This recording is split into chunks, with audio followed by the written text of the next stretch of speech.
Diz assim o texto: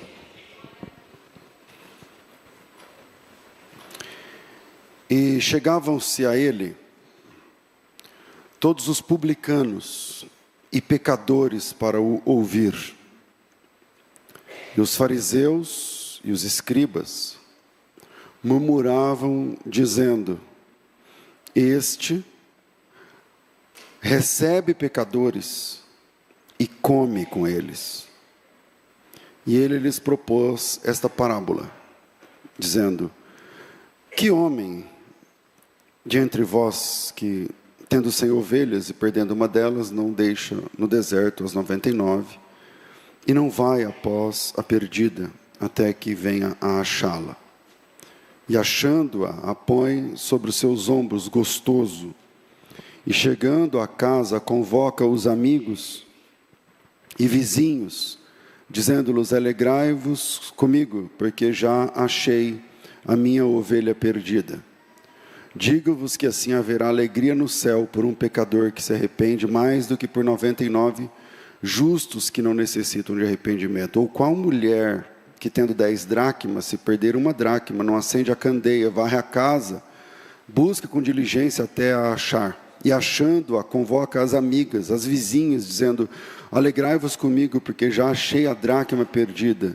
Assim vos digo que há alegria diante dos anjos de Deus por um pecador que se arrepende. E disse: um certo homem tinha 2 filhos, e o mais moço disse ao pai: pai, dá-me a parte da fazenda que me pertence. E ele repartiu por eles a fazenda. Eu vou ler até aqui. Amém. Esse texto é extremamente divulgado, difundido, pregado. E toda vez vocês conhecem, né, meu testemunho, e que eu não nasci evangélico, né? E quando meu pastor era um expositor assim que eu amava ouvir, e toda vez que ele lia um texto que ele mesmo já tinha pregado várias vezes, ou que alguém já tinha, textos assim como esse, o filho pródigo e tal, e eu já pegava a caneta e falava: o que eu vou aprender hoje? Porque tantas vezes eu já ouvi ele falando sobre esse texto, né? E hoje vai ser como? Eu espero que você tenha assim esse mesmo tipo de expectativa quando a gente lê textos tipo Salmo 23, João 3,16, não sei o quê, essa expectativa de aprender mais do Senhor.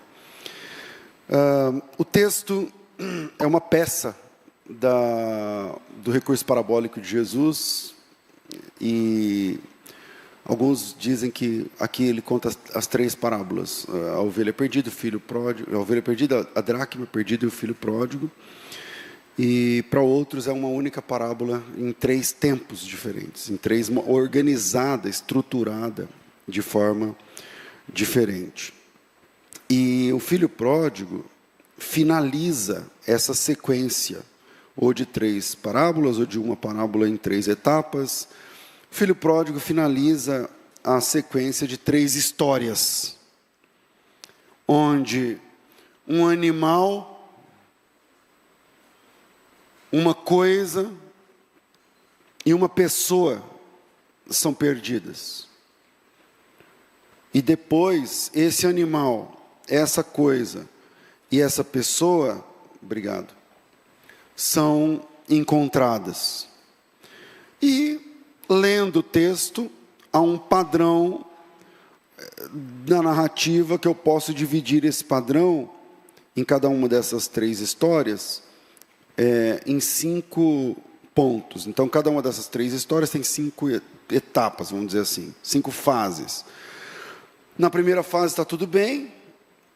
Na fase 2, então está tudo bem, o pastor tem a ovelha tem o pastor, né? A mulher tem a moeda, o pai tem os filhos em casa. Na primeira fase está tudo bem. Na fase 2, há uma perda. Essa perda representa proporções diferentes em cada parte da história, porque o pastor tinha 100 ovelhas, perdeu 1, isso é 1%, mas o pai tinha 2 filhos e perdeu 1, isso é metade. Isso é 50%. E a mulher tinha 10 moedas, perdeu 1, isso é 10%. Então, essa segunda fase é uma perda, e essa perda representa proporções diferentes. Para quem perdeu um animal, perdeu 1%. Para quem perdeu uma coisa, perdeu 10%. 10%. Para quem perdeu uma pessoa, perdeu 50%, mas é um 50% que não é contado, não dá para você mensurar, né? Porque você tem 2 filhos, perde um, não dá para fazer essa quantificação exatamente. A terceira fase, então na primeira está tudo bem, na segunda fase há uma perda, na terceira fase há uma busca, o pastor busca a ovelha imediatamente. A mulher busca a moeda imediatamente. E na busca do terceiro quadro da história, que é o filho pródigo, quem busca é o filho. Então, primeiro, está tudo bem. Segundo, tem uma perda. Terceiro, tem uma busca. A quarta fase, acontece um reencontro.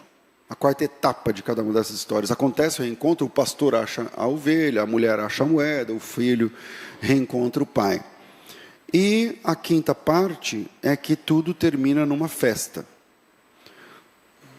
O filho pródigo participa de uma festa organizada pelo pai, a mulher chama as vizinhas para congratular com ela por conta de ter achado a moeda, e o pastor chama o pessoal de volta, os vizinhos, para se alegrar pela ovelha que ele tinha achado.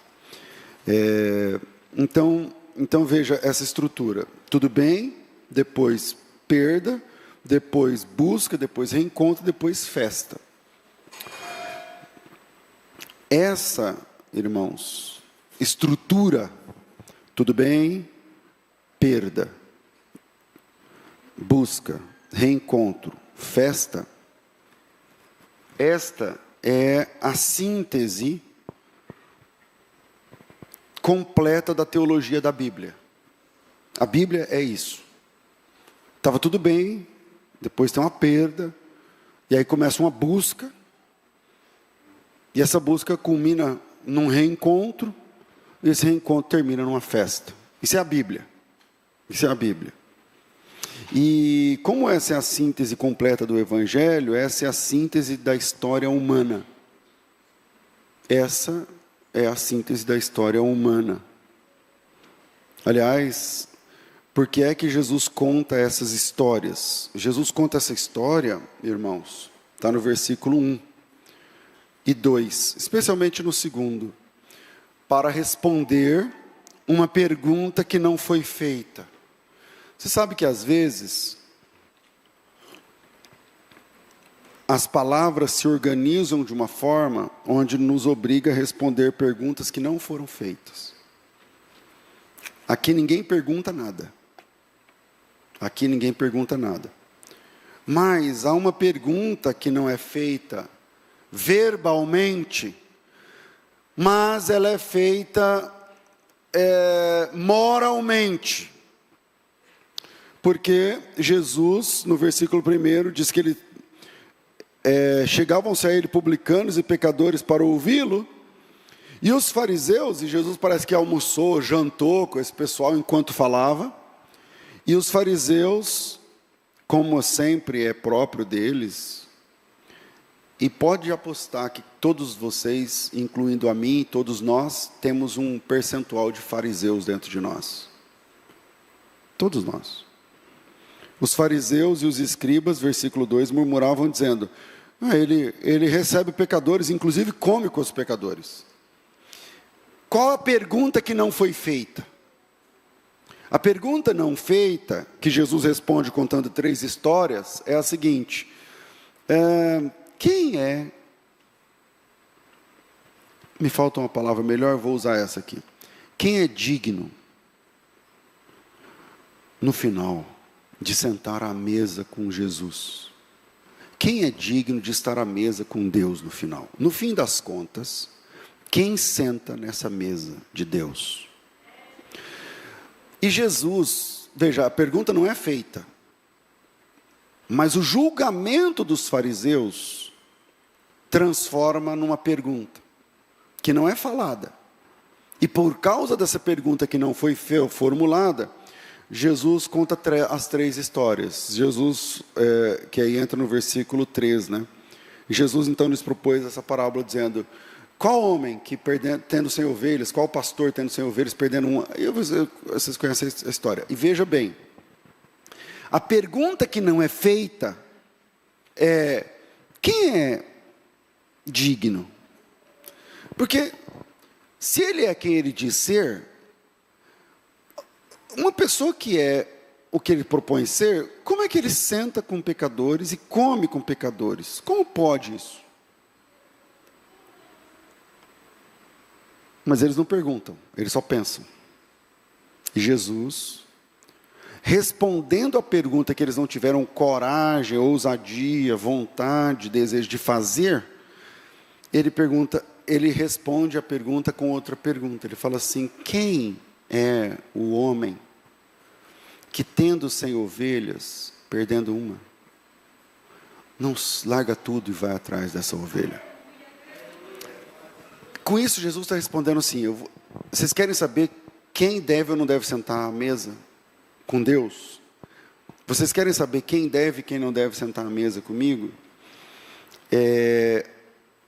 À mesa comigo são dignos de se sentar ovelhas que estiveram perdidas,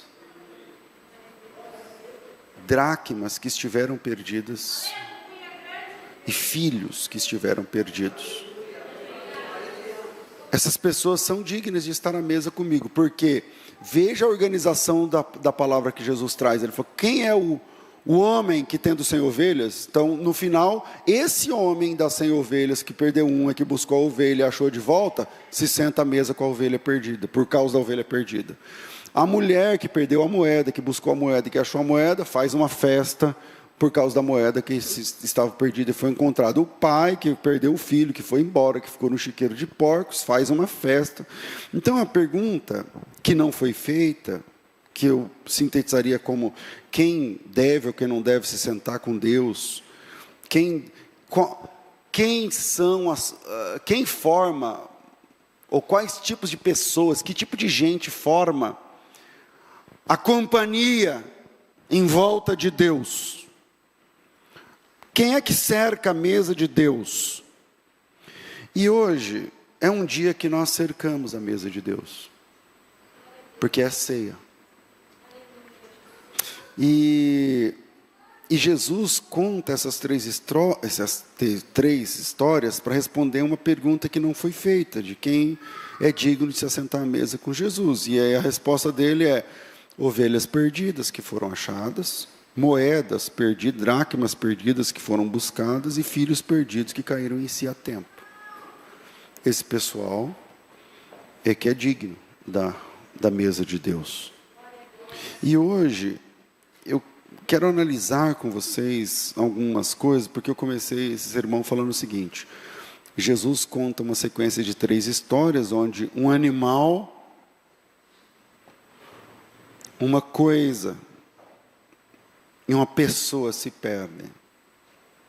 E você, querido, querida, aqui no culto, você que está online, está representado em um desses 3. O animal, ele se perde por curiosidade, a ovelha se desencaminhou, perdeu o bonde, perdeu a trilha, na hora de voltar para casa, não sabia achar o caminho. Ela sabe que ela está perdida, mas ela não sabe voltar. A dracma, a moeda, não tem sentimento, não sabe que está perdido. Não sabe que está perdido. É muito interessante quando você vai falar de Jesus para alguém e essa pessoa não sabe que está perdida. Não, está tudo bem, não sei o quê. É uma dracma. E o filho, que sabe que está perdido, diferente da moeda, e sabe o caminho de volta, diferente da ovelha. E hoje eu queria analisar com vocês, já que a pergunta que não é feita é no final, quem é que senta nessa mesa com Deus? e não estou falando dessa, estou falando daquela, porque essa é uma alusão daquela, que na eternidade o Senhor Jesus receberá os salvos, os campeões, os vitoriosos, os que terminaram a carreira, em volta da sua mesa, para participar das bodas do Cordeiro. Quem é digno de sentar nessa mesa? Não nessa, lá. Quem é que no final cerca a mesa de Deus? Quem no final, afinal, cercará a mesa de Deus? E hoje eu queria falar sobre alguns erros. Porque a gente já entendeu que é uma ovelha perdida, e aí a gente pode fazer várias metáforas, aplicar de várias formas. Eu mesmo já preguei dezenas de vezes aqui. Ou a dracma perdida, também já preguei dezenas de vezes. Ou do filho pródigo, muito mais ainda. Mas hoje, aqui agora, eu quero falar sobre alguns erros. Alguns erros que, como eu vou dizer, que me impedem de viver como filho de Deus e sentar nessa mesa. Alguns erros que te impedem, melhorando. Alguns erros que te impedem de viver como filho de Deus, como filha de Deus, e sentar nessa mesa. Existem erros que nos impedem de vivermos como filhos queridos de Deus. E esses erros, baseados nessas 3 histórias, são: não importa aqui a ordem. Primeiro erro é quando você tenta se limpar estando ainda no chiqueiro. Quando você tenta se limpar no chiqueiro. Esse erro é muito mais comum do que parece. Quando você vai evangelizar alguém, aí a pessoa fala assim: não, eu já sei que Deus me ama, eu já sei que o evangelho, eu já sei, eu estou por dentro. Então por que você não vem servir a Deus com a gente? Porque eu quero parar de fumar. A hora que eu parar, eu vou. Eu quero parar de beber. A hora que eu parar, eu vou. Eu quero parar de me drogar. A hora que eu parar, eu vou. Eu quero parar de dançar no samba todo sábado. A hora que eu parar, eu vou.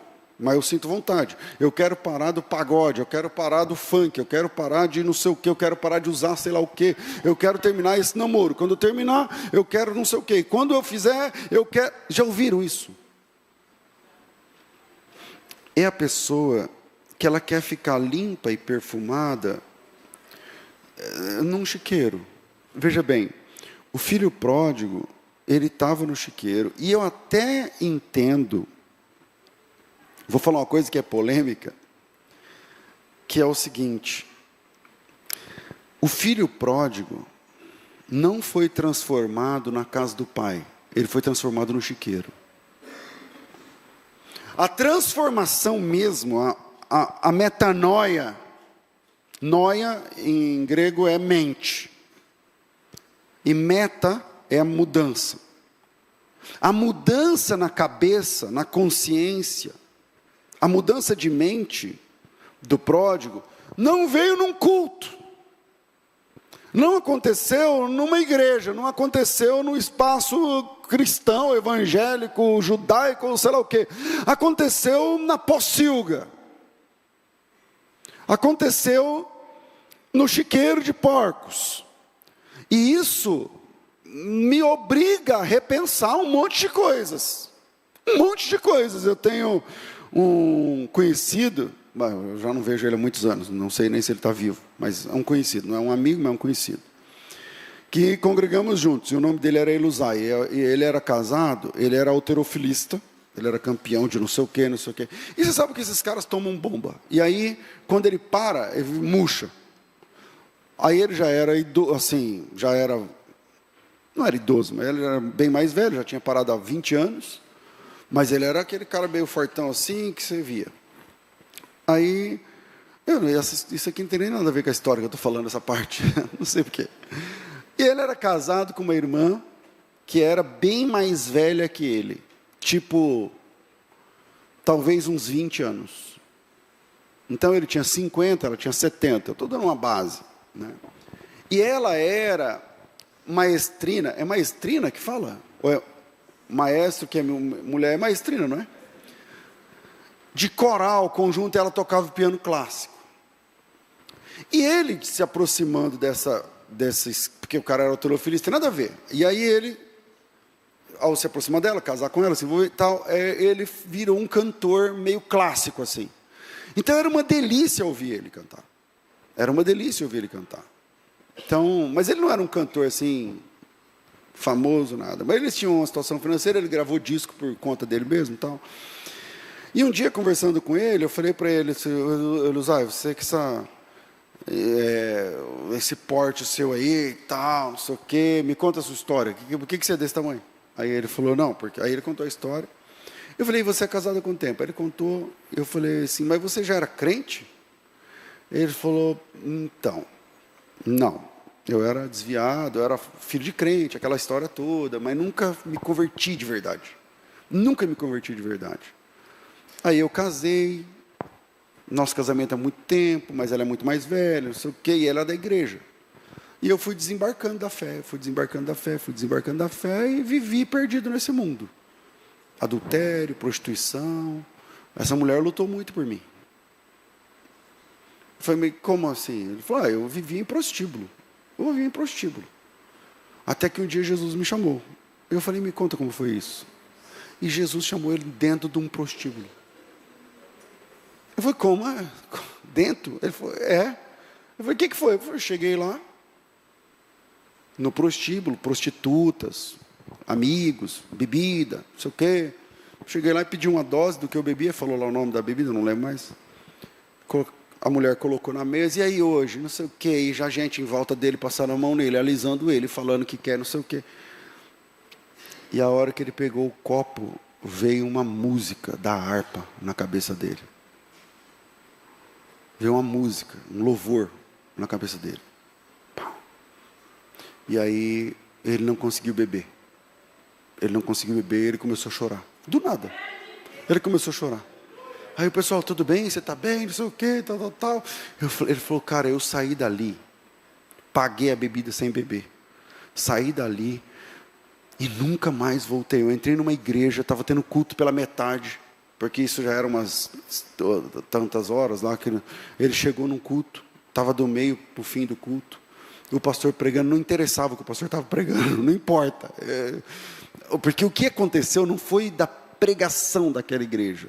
Aconteceu lá dentro do prostíbulo. A transformação, a mudança.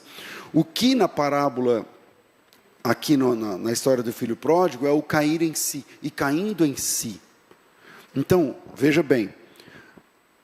Você pode cair em si no chiqueiro. Mas você não consegue permanecer limpo estando no chiqueiro. Esse é o ponto. E é um erro comum. Mais comum do que você pode pensar. A pessoa fala assim, eu vou ser evangélico, mas eu não tenho roupa. Então, na hora que eu tiver roupa, eu vou. Eu quero ser evangélico, mas eu quero parar de não sei o quê. Quando eu parar, eu vou. E sabe quando vai parar? Nunca. Nunca. Então, algumas pessoas querem se libertar, querem se transformar, querem tudo isso antes de chegar na casa de Deus. Ela quer chegar na presença de Deus pronta. Quer chegar na presença de Deus num nível que Deus fala, aí sim, hein? Quer chegar chegando, entendeu? Já quer chegar pronta. Já quer chegar pronto, achando que Deus faz beicinho. Assim, mas Deus não faz. Sabe quando isso vai acontecer? Nunca. Mas eu entendo. Porque eu já fui assim, né? Eu entendo. Você quer chegar limpo. Você quer se limpar. Você quer chegar pura. Você quer a pureza. Você quer abandonar X coisa que está na sua cabeça agora. Eu sei. Mas a grande notícia da graça é que Deus te recebe. Sujo mesmo. Veja bem, não é que ele concorda com a sujeira, mas ele te recebe na casa dele sujo mesmo. Sujo mesmo. Porque se limpar no chiqueiro, você pode até conseguir, mas meia hora depois, você está no chiqueiro, meu filho. Você quer o quê? Você pode até tomar banho, sabe quando você sai da praia e vai para o carro, aí você quer tirar a terra e você vai lá e limpa, e você sai assim, ó, na areia, e você chega lá na calçada com o pé cheio de areia. Não tem como. Não só se pegar você e levar você assim. E a pessoa quer, então o primeiro erro é quando você tenta se limpar estando no chiqueiro, porque para muitas pessoas a fé não funciona. Porque quer se lavar primeiro. Porque quer se limpar primeiro. E tomar banho num chiqueiro não resolve. Você pode ficar cheirando sabonete 10 minutos. Você pode ficar cheirando o cabelo molhado, olha como ela está linda, como ele está bonito, não sei o que lá, meia hora. Porque o banho que resolve é o banho na casa do Pai.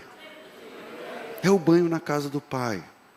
Então, o filho, quando ele volta fedendo porco. Ele está com porco, chega fedendo porco. E o pai não se importa. O pai não falou assim para ele: você não vai entrar desse jeito na minha casa. Esse discurso é discurso de mãe. Vai tomar banho, não sei o quê. O pai não está nem... Veja, o filho chega, e como que o pai o recebe? Com um abraço, um beijo. E com festa. Abraço, beijo e festa é o padrão de Deus para receber filhos que estão vindo do chiqueiro. Porque o banho que resolve é na casa do pai. Ele fala: pega a tua roupa. O banho está implícito, né? Porque o cara chega do chiqueiro, ele fala assim, entrega a melhor roupa para ele, as sandálias para ele. O que está implícito aí? Que esse cara vai tomar banho e vai voltar diferente. E aí o banho que acontece na casa do pai resolve. Então, você pode querer parar de se drogar, de ver pornografia, de, sei lá, de usar maconha, cocaína, não sei o que lá, de tomar remédio controlado porque você se viciou, de fumar ou beber, ou jogar, ou sei lá que vício é, que desgrama é isso, mas você pode, inclusive, querer, e esse querer é legítimo, mas não funciona. Mas não funciona. Você pode querer parar de se prostituir primeiro. Primeiro eu vou terminar com fulano, depois eu vou. Primeiro não sei o quê. A ideia é até boa, mas não vai dar certo. Não vai funcionar. Eu sei a ideia, eu entendo a ideia. Eu passei por isso. Mas não funciona. É na casa do Pai que as coisas que você está carregando e que não condizem com o tema, o título Filho de Deus, é na casa do Pai que isso se resolve. É caminhando e ouvindo o Pai que você fica mais parecida com Ele, que você fica mais parecido com Ele. É o abraço do Pai que restaura, é o banho na casa do Pai que regenera, são as roupas dadas na casa do Pai que te vestem como filho de Deus, não é no chiqueiro, é a festa na casa do Pai que traz alegria que não sai nunca mais. É o anel dado pelo Pai que te traz autoridade de filho de Deus. Então está no chiqueiro. Ah, não, mas eu sigo o pastor no YouTube. Tá, vai para a casa do Pai. Eu não estou falando para você vir nessa igreja. Procura a casa do Pai. Às vezes a casa do Pai é um grupo numa casa simples que se reúne a cada 15 dias. É um pessoal da firma que se reúne em volta e louva a Deus. O que eu estou dizendo é que o chiqueiro não é um ambiente propício para restauração. Enquanto esse filho está no chiqueiro, ele não vai ser visto como filho de Deus. Ele não vai ser vestido como filho, ele não vai cheirar filho de Deus, ele não vai falar como filho de Deus, porque chiqueiro não é ambiente de restauração. E essa é a diferença da casa do Pai para o chiqueiro. Então, sabe aquela máxima que parece hipergraça? Venha como está. Uma vez eu participei de um debate, esse debate viralizou, por várias coisas que eu falei. E uma das coisas que eu falei para a debatedora que era gay, eu disse para ela, ela disse assim, eu não lembro como é que era, ela falou, não, Deus ele me aceita como eu sou. Eu falei, olha, não é bem assim, filha. Não é desse jeito. Ah, mas aí se não há graça, não sei o que. Olha, Deus não te aceita como você é. Porque se Ele te aceitar como você é, não precisa de salvação, não precisa de graça, não precisa de cruz, não precisa de perdão, não precisa de batismo, de arrependimento, de nada. Ele te aceita como você é. Do jeito que você é, Ele te aceita. Ué, então você não precisa. Então não precisa de nada. Agora, a boa notícia da graça é que Ele não te aceita como você é, mas Ele te recebe do jeito que você está. Do jeito que você tiver. Ele te recebe. Ele te recebe desse jeito. Agora, Ele vai te dar roupas novas. Ele vai te dar o kit de banho. Ele vai colocar o anel no seu dedo. Ele vai colocar a sandália nos seus pés. Você vai se caracterizar agora. Mas isso é no second time da fé. O primeiro é que você cai em si no chiqueiro. Eu concordo. Irmãos, eu não sei precisar, só o Espírito Santo para falar, mas um grande percentual de convertidos, a centelha da conversão, se me faça entender, o dínamo, a mudança, não necessariamente aconteceu aqui num ambiente, com ar-condicionado, com paletó e gravata, não sei o que lá. Muitos dos convertidos se converteram no lixo. A mudança aconteceu no lixo, e depois ele veio procurar a casa do pai. Porque o filho, no chiqueiro, ele diz, quantos funcionários do meu pai têm fartura de pão e eu aqui? Eu me levantarei e vou procurar meu pai. Eu vou procurar meu pai. Então, o primeiro erro que impede que você viva como filho de Deus é tentar se limpar sozinho, sozinha, no chiqueiro. Você até consegue um dia, 15 dias. E depois, volta de novo. Qual que é o problema? Você vai dizer, eu sou um lixo. Eu sou um lixo. Não, você só está no lugar errado. Desse ponto, é isso que você vai conseguir. Desse ponto é o máximo que você vai fazer. Segundo erro, é buscar ser um funcionário de Deus. É quando você busca ser uma funcionária de Deus. Como se Deus tivesse lá um quadro de funcionários em falta, e Ele olha para você e você é uma pessoa que faz aquilo que precisa na casa de Deus, no esquema. Veja, desde o chiqueiro, então, ir sujo do chiqueiro para a casa do pai foi um acerto do pródigo, que muitas pessoas não fazem, porque querem se limpar no chiqueiro. Mas um erro dele é que desde o chiqueiro, o pródigo, ele sonhava em voltar para o pai. Isso é verdade. A transformação foi lá. Mas ele sabia o que ele tinha feito. Ele sabia a violência que ele tinha cometido contra o pai, porque, veja, dos dois filhos, ele é o mais jovem ou o mais velho? O mais jovem. É uma parábola, eu sei, mas na lei da primogenitura, o primogênito tem mais direito. Ele nem tinha esse direito. Então o pai adianta todo o processo. Esse cara, ele levou metade dos bens.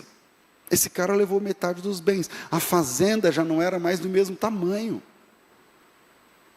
Ele sabia o quanto ele havia errado, ele sabia o que ele havia feito, ele sabia o mal que ele havia cometido contra o pai, ele sabia a tristeza que ele cometeu contra o pai.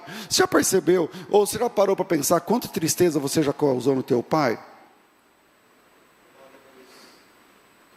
E em Deus, o pai. E agora, ele quer pagar trabalhando, porque ele fala assim, ó, quantos funcionários do meu pai têm fartura de pão e eu aqui preso de fome? Eu vou me levantar, vou ter com meu pai, e eu vou dizer assim para ele, pai, é o seguinte, caiu a ficha, o senhor estava certo o tempo todo, eu estava errado o tempo todo, e eu fiz uma lambança. faça de não preciso voltar para minha casa, para o meu quarto. Eu não preciso ter o mesmo status, lugar à mesa, nada disso. Se eu for um funcionário, faça de mim um dos seus, da Bíblia fala jornaleiros, né? É o cara que trabalha pelo jornal, pela jornada de um dia. É o diarista. Então, ser um diarista teu, alguém que faz bico aqui na fazenda, é melhor do que estar onde eu estava. Então agora eu quero pagar com trabalho, agora eu quero retomar, e esse é um erro de quem quer se assentar à mesa de Deus, tentando ser um funcionário de Deus. O ativismo, veja bem, para essa igreja aqui, nós somos uma igreja simples, nós somos uma igreja pequena, nós somos uma igreja normal, como a maioria das igrejas. E para essa igreja estar limpa, a gente não tem funcionários, a Genuína não tem funcionários, fica a dica, para você entender como é que funciona a Genuína. Aqui é tudo voluntário, inclusive o pastor. Então, eu não sou funcionário de vocês não pagam meu salário, eu não tenho salário da igreja, estou aqui por vocação mesmo. Mas não sou eu, quem limpa, quem fica na porta, todo mundo. A Genuína tem essa característica. Nós, os pastores da Genuína, cada um trabalha para viver e é pastor. Então, a jornada é dupla, né? Às vezes tripla, porque, enfim. Mas por que eu estou falando dessa história? Porque, assim, para isso aqui está tudo funcional. Quantas pessoas já passaram noite aqui para instalar esse quadro aqui, esse negócio, essa iluminação? Ontem à tarde a Silvia estava falando que tinha gente aqui trabalhando, nem sei fazendo o quê. O que era que vocês estavam fazendo ontem aqui? Manutenção do quê? Do quê? Estou igual o Davi. Do quê? É isso aí que vocês estão falando. Fechou o quê? Da cozinha, de coisa de pedreiro mesmo? Aí, isso ontem. E eu não estou nem sabendo. Por quê? Porque aqui a Genuína é assim. Cada um tem a sua função e que vai fazendo, é para a glória de Deus. Eu louvo a Deus pelos irmãos que trabalham aqui com a gente. Que é todo mundo por amor a Cristo, a obra de Deus, a igreja, pelo bem-estar. Só que veja, para estar tudo certinho, limpinho, bonitinho, cheirosinho, o banheiro tem até uns negócios lá, perfume, desodorante, não sei o quê, tem tudo. É porque tem gente que ama e que está fazendo. Mas às vezes a gente corre um risco.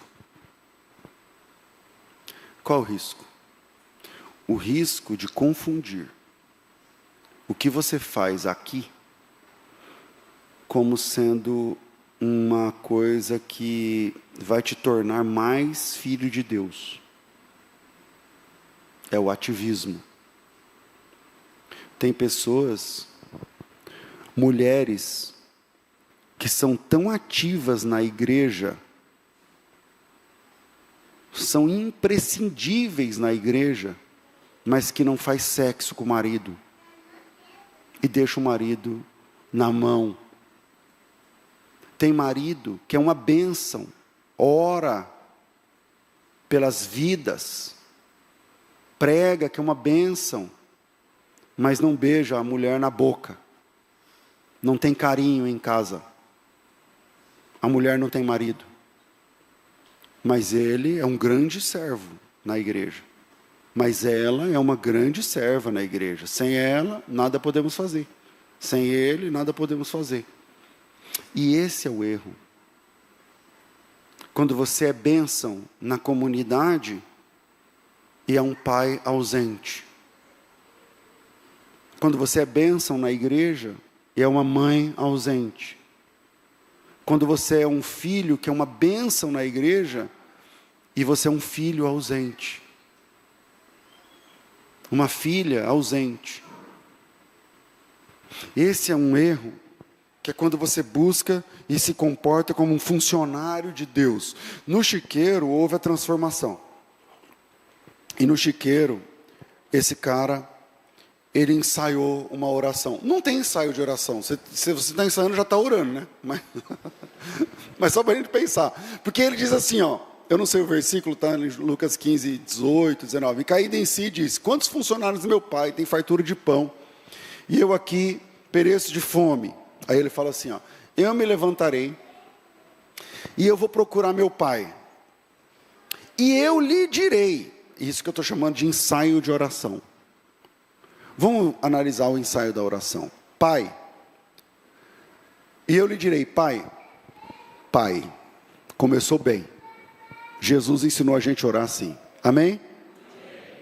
Começou bem, nota 10.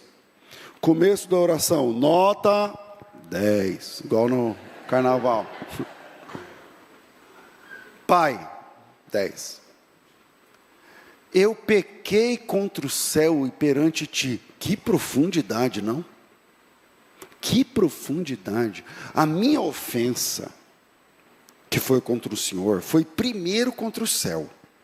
10. Ou não?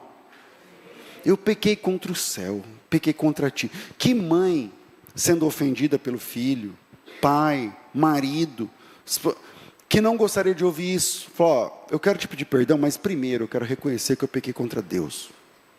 Cara, isso aí é uma, está organizado teologicamente num nível, Jesus é o mestre da parábola. Eu pequei contra o céu e contra você. E eu não sou digno, nem mesmo de ser chamado de teu filho. Eu não sou digno do sobrenome. Bingo, né? 10. Pode, porque essa oração, ele está ensaiando a oração, ele está dizendo lá no chiqueiro, eu vou procurar meu pai e eu vou falar o seguinte, e aí ele fala, como é que eu vou dizer, o conteúdo da oração, tudo 10, teologia 10, eu não sou digno de ser chamado teu filho, faz de mim um dos seus empregados, 0, aí é 0, ele sai de 10 para 0, tanto é que, eu já falei isso outras vezes, que quando ele chega diante do pai, o pai, segue o texto, e levantando-se foi para o seu pai, e quando estava de longe, viu o seu pai, o pai viu ele primeiro, ele sabia voltar, mas o pai viu ele primeiro, e se moveu de íntima compaixão. A regra gramatical é que quem se moveu foi o pai, porque o pai viu primeiro e se moveu, ele nem estava vendo o pai, então não é ele que se moveu, de íntima compaixão. De longe seu pai o viu, ficou conduído, e correndo, quem está correndo? É o pai, porque ele nem viu o pai. Lançou-se ao pescoço do cara que está vindo do chiqueiro. Na graça, o beijo vem antes do banho. Lançou-se ao pescoço e o beijou. Agora veja o filho, eu entendo, porque nós somos assim. Veja o filho querendo colocar em prática o esquema da oração que ele ensaiou. Mas, vai irmão, vamos para frente. Mas o filho disse, pai, pequei contra o céu e perante ti, já não sou digno de ser chamado seu filho. Essa é a primeira fase da oração. Mas tinha mais coisa, não tinha? Só que o próximo verso diz, mas o pai disse aos seus servos, trazei a melhor roupa e vestiu. Em outras palavras, o pai só ouviu ele até a parte que ele dizia, eu não sou digno de ser chamado seu filho. Por quê? Porque é só isso que importa. É só isso que importa. Quando ele começou a falar a oração ensaiada, pai, calma aí, ele recebeu um abraço e um beijo. Eu acho que o coração já... Aí quando ele abraçou todo sujo, ele fala para o pai, calma aí, eu quero falar. Aí o pai, você quer falar? Então fala. Eu pequei contra o céu e contra ti. E o pai, muito bem. Eu não sou digno de ser chamado teu filho. Mas, muito bem. E aí, parou aí, né? Porque quando ele queria falar o resto, o pai já virou as costas para ele. Não é porque o pai queria dar as costas para ele. É porque o pai gritou o funcionário mais próximo e diz, mata o bezerro mais gordo que a gente tiver. Traz as roupas. porque esse meu filho estava morto e reviveu, esse meu filho estava perdido e foi encontrado. E o que esse menino descobriu, depois que ele ensaiou uma oração que ele não conseguiu falar na casa do pai? Ele descobriu que na casa do pai não tem vaga para funcionário, só tem vaga para filho. Na casa do pai não há vagas para diaristas. Deus não está precisando de diaristas. O céu não está com falta de funcionários, o quadro está completo. O que você pensar de serviço, ou já está resolvido, ou está sendo resolvido, no céu só tem um tipo de vaga: filho de Deus. Filho de Deus. E claro que como filho de Deus nós também trabalhamos, mas o que é importante é que você não trabalha para ser filho. Você trabalha porque você é filho de Deus. Aí sim, você entra na escala, vem no sábado aqui, fica trabalhando, eu venho e tal. Aleluia! Vamos distribuir folheto, panfleto, fazer culto, evangelismo, cruzada. Vamos gastar nosso dinheiro, nosso tempo, vamos nos desgastar. Beleza, mas não é porque eu quero ser um filho. Mas é porque eu já fui recebido com abraço, com beijo. Eu já tomei meu banho na casa do pai, eu já estou com o anel de filho, eu já sou considerado filho de Deus. O trabalho na casa do pai é uma bênção para casa. Mas nem sempre diz alguma coisa sobre a relação entre você e o pai. É por isso que no último dia tem gente que vai dizer: mas em teu nome eu fiz um monte de coisa. Jesus vai falar assim: interessante, nunca te vi. Nunca falei com você. Lembra desse texto? É Mateus 7. Em teu nome nós fizemos um monte de coisa de crente. Porque ele não fala isso, mas ele fala: em teu nome expulsamos demônios. Expulsar demônio é coisa de crente. Em teu nome fizemos maravilhas. Em teu nome não sei o que lá. E Jesus vai dizer: gozado, não te conheço. Você é quem mesmo? Então, o segundo erro é quando você busca ser um funcionário de Deus. Irmão, Deus te chamou para uma questão estratégica dentro da obra, técnica, às vezes. Faça, mas faça o seu melhor. Mas não é porque Deus vai te aprovar ou não te aprovar como filho dele. Isso é outra etapa. Você faz o teu melhor porque você já é um filho de Deus. Terceiro, meu Deus, tem ceia e hoje é o dia mundial de apresentar criança. Tem 3. Terceiro, erro. É quando você espera que o pai faça o que é o seu papel. Quando você espera que o pai faça o que é o seu papel. E essa, irmãos, é a diferença da história do filho pródigo, como está organizada, para as outras 2 histórias. Porque a ovelha perdida foi buscada. A moeda perdida foi buscada. O filho perdido não foi buscado. Por que ele não foi buscado? Porque ele já sabe o que ele tem que fazer. Ele já sabe o que ele tem que fazer. Então, se você já sabe o que tem de fazer, agora é só fazer. Agora é com você. Muita gente caminha de braços cruzados no meio da lama e quer se libertar e nunca vai se libertar. Por quê? Porque cair em si e chegar na casa do pai é teu papel. É papel de pródigo. A ovelha perdida sabia que estava perdida. Você sabe, o animal pensa, né? Ele sabe que ela está perdida. Imagina que a ovelha foi criada desde que nasceu, dormindo no aprisco. Aí um dia, ela toda alegrinha, saltitando a cantar, ela se desviou do grupo. Ela se afastou do grupo, ela ficou curiosa. E aquele caminho ali, vai para onde? Por que o pastor nunca levou a gente lá? No outro dia, esse caminho deve ser interessante. No outro dia, isso ela pensando. Até que um dia ela foi ficando para trás, mais para trás, cada vez mais atrás, cada vez mais atrás. E ela entrou nesse caminho. E ela foi entrando, e conforme ela entrando, e o pastor levando a ovelha para longe, ela foi se desconectando da voz do pastor. Foi desconectando da voz do pastor. Daqui a pouco ela não ouvia mais pastor, berro das outras ovelhas, ela está sozinha. E ela vai descobrir agora.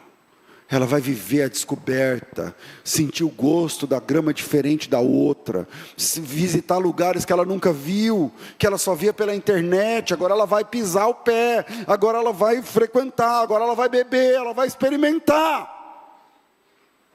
Ela vai experimentar. Quando dá 6 da tarde, ela fala, melhor eu voltar, porque eu vou entrar no meio da fila, ninguém vai perceber. Ninguém nem vai perceber. Só que ela andou tanto que ela não sabia o caminho de volta. Ela foi ouvindo, peraí, vou ouvir o pastor, que ele grita, né? Ele grita, ele fala alto, eu vou ouvir. E não ouvia. E não ouvia. E ela não conseguia voltar para casa. Ela não conseguia voltar para casa. Então ela sabia que ela estava perdida. Mas ela não sabia voltar. A moeda, você já sabe a moeda. Nem sabe que está perdido, só se alguém for atrás. Mas o filho, ele já sabia que estava perdido. E ele sabia o caminho. Se você sabe que você está afastado, se você sabe que você está perdido, e você sabe o caminho, não é que é problema teu, mas é a atitude tua agora. Agora é com você. Cair em si é até um trabalho de Deus, porque é o Espírito Santo que convence. Mas levantar da cadeira e falar assim, a partir de agora vai mudar, eu estou sujo, eu estou suja, mas eu já sei o que eu tenho de fazer. Esse trabalho é teu. Esse trabalho, meu filho, é você. É você. E enquanto eu falo, é possível que o Espírito Santo esteja chacoalhando o coração de alguém, dizendo, está vendo? É você, agora é você, eu já estou fazendo a minha parte, eu já estou fazendo você cair em si, eu já estou fazendo você ficar pensando em coisas que você fez, eu já estou trazendo à memória coisas sujas, eu já estou trazendo agora é você, você sabe o caminho, você sabe quanto tempo demora para chegar, você sabe o caráter do pai, você sabe o teu lugar à mesa, você sabe tudo, é você. Esse é o terceiro erro comum, quando você espera que o pai faça o teu papel. O teu papel. Então, se você já sabe tudo, você já sabe o que fazer, então, agora você precisa fazer, venha. Venha, mas venha com vontade de vir. Venha, mas venha com coragem, com ousadia. Venha, mas venha para uma mudança definitiva e de falar assim, a partir de hoje a minha vida muda. Eu vou chegar ainda sujo, eu vou chegar ainda com o cheiro de onde eu estava, eu vou chegar desse jeito, mas eu tenho certeza que na casa do Pai há transformação de vida para mim.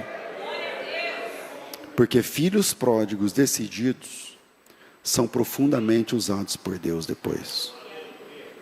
Então você já sabe sobre o pai, você já sabe sobre você, você já sabe sobre o chiqueiro, você já sabe sobre a sua situação, você já sabe o que fazer. A ovelha não sabia, precisou de ajuda. A moeda não sabia, precisava de ajuda. Mas agora você sabe, o filho sabe. Então ele não precisa, a ajuda que ele precisa é cair em si. Agora o que ele precisa é de atitude. Atitude. Atitude. Isso muda tudo. Isto muda tudo. O colégio que eu estudava, eu havia sido expulso antes. E eu só voltei a estudar assinando um termo no outro ano. E quando eu me entreguei a Cristo, era como se outra pessoa tivesse tomado meu corpo, de verdade. Porque eu passei a ir para a igreja, para a escola com a Bíblia, uma Bíblia desse tamanho que eu tinha de estudo. E eu já não saía mais para a hora do intervalo, ficava estudando dentro da sala. Aí começou 2 irmãos a ficar lá em volta da Bíblia comigo na hora do intervalo, eram uns 30 minutos de intervalo lá, falar recreio. Esses 2 irmãos viraram 10, viraram 15, viraram 20, viraram 50. Com 2 meses tinha 50 pessoas dentro da sala, não cabia. Gente em pé. Quando eu vi que tinha esse tanto de gente, eu falei, vou fazer um culto. Eu não sei fazer culto, mas eu vou fazer um culto. Sabe quanto tempo de crente eu tinha? 3 meses. 3 meses. Em 3 meses de crente, eu estava fazendo culto com 50, com a sala cheia de gente. Eu mesmo não sabia pregar. Meu negócio era falar de Apocalipse, que tudo ia acabar. E aí isso causa curiosidade nas pessoas. Como é que é? Eu descobria que lá no fundo da Bíblia tinha um dicionário que um talento é 35 quilos. Vai cair pedra de 35 quilos na sua cabeça. Os caras falavam, o quê? Como que é isso? Da onde vai cair essa pedra? Eu falava, não sei. E aí, quando chegou no final do ano, a diretora já tinha se convertido. Ela chamava Nilson, não era diretora, era orientadora. Ela tipo a diretora da noite. E algumas vezes naquele ano, de 96, algumas vezes naquele ano, a minha sala e outras pessoas de outras salas saíram do culto, da aula, numa renca. A nossa aula começava 15 para 7 da noite. Ia até as 10, 10 e meia, não lembro agora, da noite. E algumas vezes, não muitas, mas umas 3 durante o ano, eu cheguei no culto de quinta-feira com umas 30, 40 pessoas. Chegava lá no culto com 40 pessoas. A gente ia a pé, demorava uns 20 minutos. Eu cheguei lá na Nilce. Eu falei, Nilce, ela era desviada e ela voltou para Jesus comigo. Eu falei, Nilce, o pessoal quer ir para a igreja, cara. Ela falou, pelo amor de Deus, como assim? Eu falei, então, deixa a gente ir, a gente quer voltar. A gente vai para o culto e volta, mas não vou voltar depois do intervalo. Como que eu vou liberar um pessoal da escola, que entrou na escola, o pai, todo mundo veio, tem na escola, e vai lá e vai voltar aqui 9h30 da noite. Falei, então, mas eu conversei com o pastor, o culto terminava 8h30. Eu conversei com o pastor e tal. Quando for 9 e pouco, a gente vai chegar aqui, ninguém vai perceber. Como ninguém vai perceber? É tanto de gente. Aí, primeira vez ela deu o papel, deu problema para ela, falou, eu não vou falar nada, vocês vai e volta. Vê se dá. Umas 3 vezes, quando chegou no fim do ano, quando chegou no final do ano, a diretora mesmo, que fica de manhã, me chamou lá durante o dia, se eu podia ir lá de dia. Aí eu fui. Falei, deve ter dado ruim. Ela falou, não, porque você sabe que a nossa escola, no fim do ano, tem o padre que vem, não sei o quê. Eu falei, sei. Ela falou, eu queria saber se esse ano você podia fazer a missa. Eu falei, missa? Não sei fazer missa. Mas porque pode ser ecumênico, não sei o quê, lá. E aí, durante 2 noites, uma quarta e uma quinta-feira, a quadra devia ter 700 alunos cada dia. Fizemos lá. Eu falei para o pastor, eu vou perguntar para o meu pastor se pode, eu nunca vi isso aí. Eu perguntei para o pastor falou, não apenas pode, mas a igreja vai fechar e vai todo mundo para a escola. E aí, quando chegou na quarta, tinha lá grupo das irmãs, coral, crianças para cantar e tal. E a condição da diretora, eu que tinha que fazer, eu que tinha que pregar. E eu falei, meu Deus, como eu vou pregar para esse tanto de gente e tal? E preguei. E até hoje quando eu vou a Mato Grosso, Três Lagoas, o pessoal lembra desse dia e tem frutos. Alguns que hoje são pastores, que se converteram ali.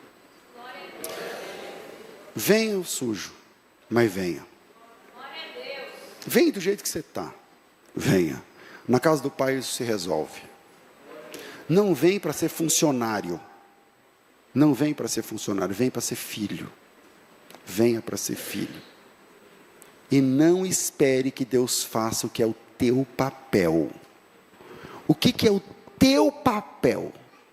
Não espere que Deus faça o que é o teu papel. A gente tem que encerrar, porque hoje é o dia mundial e tem que ser um monte de coisa. Mas, antes de encerrar, eu quero fazer uma oração. E a oração é, se você precisava ouvir o que foi dito, e se você quer se posicionar diante do que foi falado, então eu gostaria que você se levantasse e viesse aqui à frente, eu quero orar pela sua vida. Se você precisava ouvir, e se você quer se posicionar, tomar uma posição diante de Deus, vem aqui à frente, e vamos recomeçar com o Senhor. Se tem alguém que deseja esse recomeço, vamos caminhar com o Senhor. Vou pedir à igreja que fique de pé. É tempo de reconciliação. E vou fazer a pergunta a última vez. Para você, para a tua alma. Não espere que Deus faça o que é teu papel. Se você precisava ouvir o que foi dito, e você quer se posicionar, tomar uma posição diante do Senhor, então você vai deixar seu lugar agora, sem combinar com ninguém, e vai vir aqui à frente, orar junto comigo, em nome do Senhor.